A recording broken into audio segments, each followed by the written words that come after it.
Well, we actually have something to talk about here in D.C., and that's a potential name change.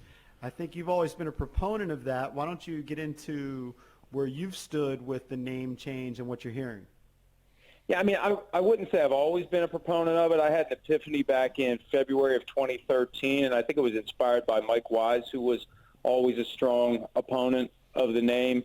And it just kind of happened. The switch flipped for me, and I remember making the argument back then at the height of Robert Griffin III's popularity that he's the one guy that could really cause this thing to crystallize, and really no players have spoken out against it over the last 7 years. The closest anyone came was Dwayne Haskins over the weekend, saying that he likes Red Tails as an alternative. There's been no criticism by any players of the name, and I can't blame them for it. They're trying to play football. It's not their business. It's not like anyone's going to listen to them in the higher reaches of the organization if they do say anything. But I look, in this moment, the racial reckoning and awakening that we're currently experiencing, if now wasn't the time for the name to change, it was never going to change, or at least it wasn't going to change anytime soon, or at a minimum under the watch of Daniel Snyder. So I'm not surprised we're at this point. I'm a little surprised it took 3 or 4 weeks into the reckoning/awakening for it to happen. I guess I shouldn't be surprised that once it became a money issue with sponsors putting pressure on Snyder, that's when he finally relented. But I fully suspect that when the story's finally told, there'll be plenty of tales of pressure that was placed upon him behind the scenes for a while to try to relent. And finally, the tipping point hit last week when both FedEx and Nike made it pretty clear that they believed the time had come for the name to change. Right, but I think we all understand, as you mentioned, it's not some sort of personal epiphany from Dan. I don't think anybody thinks that. There's no indication of that anyway. Nobody really knows Dan. That's what's kind of bizarre about the whole thing.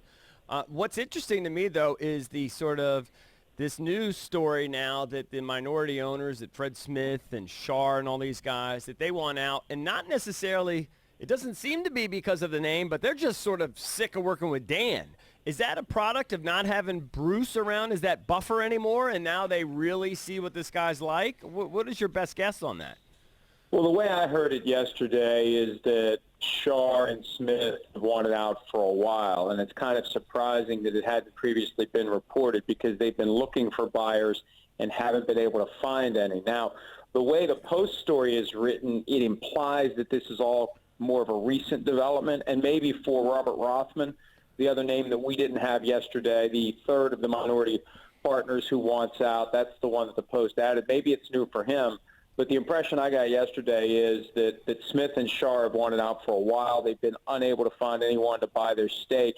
And it basically was known within league circles. It's just nobody bothered to sniff it out. Nobody bothered to report on it.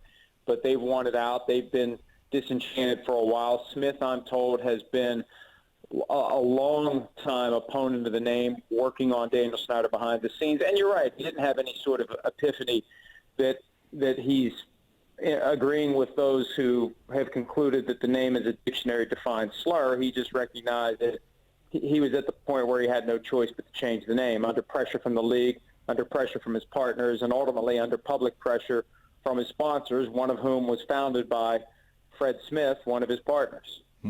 Mike, do you find it bizarre that these minority owners are looking to divest from an NFL team instead of invest in an NFL team? I mean, it seems like in every other market, people are desperate to get in on NFL ownership, yet here, everybody that's not named Snyder is jumping ship.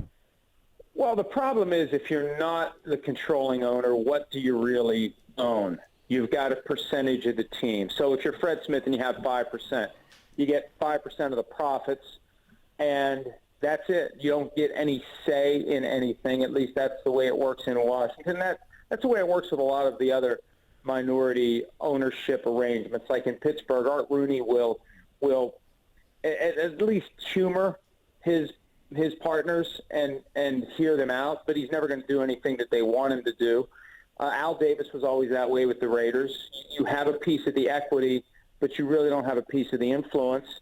And the three men had gotten to the point at some point in the not-too-distant past, or maybe longer than we realized, where they just didn't want to work with Snyder anymore, and that's that. Now, look, you there's two possible ways this can go. Rothman, Shar, and Smith can find buyers for reportedly roughly 40% of the team, or maybe Snyder just eventually throws his hands up in the air and says, I'm done. I'm taking my bat and my ball, and I'm going home, and I'm going to sell my 60% at a valuation of $3 billion. Or, I never really buy these valuations that we see from Forbes or whatever. Ultimately, the asset is worth what someone will pay for it. Maybe it'll be more than $3 billion. Who knows? Maybe it'll be less than $3 billion, but whatever it is, it'll be a huge return over what he paid back in 1999, and maybe he decides he's had enough and he's going to move on, especially given the indignity of being forced into changing the name. That may be something that the ego of a billionaire doesn't let him recover from. Yeah, that's interesting you bring that up. I thought about that. If he just says, you know what, none of these names really intrigue me, I'm just going to keep the Redskins, but in the meantime, I'm also going to try and sell the team. Yeah, and look, there aren't a lot of guys out there that can write a check that would be large enough to buy a team and also run the team. But Jeff Bezos is the first name that's going to pop up, and it's well known that he wants in, and it's well known that the owners of the other NFL teams wouldn't mind having him in, given that he runs Amazon and given that it'd be a hell of a lot easier to work out deals for the streaming rights to games if one of the guys that they're a partner with is also the guy that runs Amazon. Could Amazon own the team with FedEx Field? Just a zing. Probably not. Yeah, that would probably be a little awkward. Maybe, but you know what? If Bezos wanted in, it may not be that he would want the 60% owned by Snyder. He may just want to buy the full 100%. Like I never understood why anybody with sufficient means would want to not hold the full equity. The money. Why do you even want to have to deal with minority partners? What's the point? If you've got the funds to buy the whole thing, and surely Bezos does, just give me the full 100%, and everybody else can stand down. Right. Well, I think it's interesting, though, that these guys behind the scenes have wanted to sell their share, and it's been known within sort of the circles of people that have that kind of dough, and they haven't been able to do that. Is that because of the name or is that because people just don't want to work with Dan? I think the buyer aspect of it. I don't know this. I think that the name is kind of a lesser included problem of working with Snyder and having no say. I think that's the thing that's made it harder to sell the percentages that are out there that Shar and Smith have been trying to sell. And and again, who knows where this is going to go from here? It's just a bizarre few days where this is all really accelerated. It's been more of a revolution than an evolution of the story. And it really wouldn't shock me if the way the dominoes fall results in Snyder no longer owning the team. That wouldn't surprise me. I'm not saying it's going to happen, but it wouldn't surprise me. And you got to figure the guy's got a lot of enemies out there, former employees that are out there that may be motivated to cause trouble for him as payback for all the trouble he caused for them over the years. And you never know what those people know and what they may be inclined to ultimately say if there is some sort of a push that the minority owners end up trying to make to maybe nudge Dan out and facilitate the selling of their interest or welcoming in somebody who would just take over what Snyder owns. We're joined by Mike Florio from ProFootballTalk.com. So if Fred Smith goes, I would have to think that FedEx Field, the naming rights, go along with him. How does Snyder fill that void? How much is FedEx still on the hook for if they decide to part ways with Dan Snyder and company? Yeah, I haven't researched that. My sense is the naming right deals are, they always seem to be fairly ironclad. Now, every contract has paragraph after paragraph of fine print and subtext, and look, every agreement that is reached between two companies is always subject to a modification if they decide to walk away. And if Snyder or whoever owns the team could find someone else to pay as much or more for the naming rights, then so be it. So, the contract would be the first thing to look at, but then the reality is the two sides are always free to come up with a new contract whenever they want to. Mike, what are you hearing about the Ron Rivera factor and how much influence he seems to be wielding? Well, I don't know. I believe that Ron had been trying behind the scenes to push this issue, but the reality is he wasn't getting anywhere. the ultimate blow was the Nike and FedEx move last week. So I think that Dan was going to continue to stick to his all caps never position, and that even though Ron was and may have been working to try to do it, I mean, look, he's just the coach of the team. Now, he made a sweeping statement earlier this summer about he's the person who's leading the organization and he believes actions speak louder than words. And to me, that was the opening to say, okay, well, then you go into Dan Snyder's office and say the name is changing.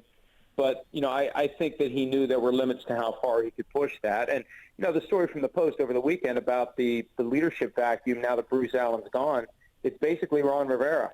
And there isn't anyone in between that can be that buffer between him and Snyder. So he's probably had to be the one to have some uncomfortable conversations, but ultimately to no avail until Nike and FedEx made their power play on Thursday, and then the dam just kind of shattered.